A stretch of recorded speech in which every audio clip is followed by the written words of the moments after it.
ए गणपत बजाना रे, काय को बंद क्या तू?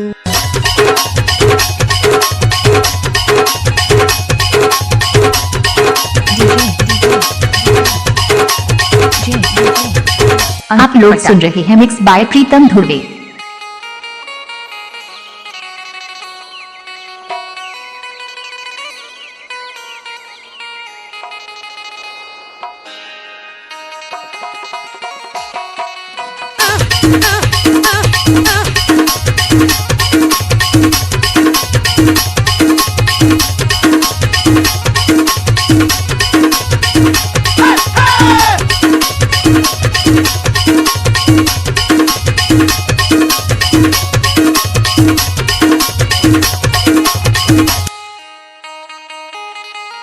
Mixed by DJ Pritam।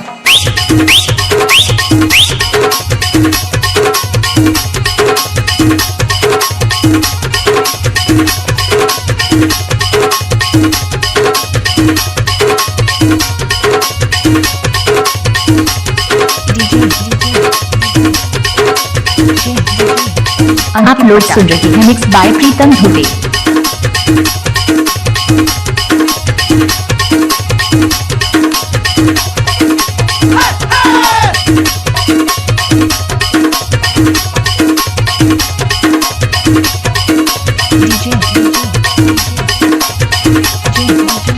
आप लोग सुन रहे हैं मिक्स बाय प्रीतम धुर्वे।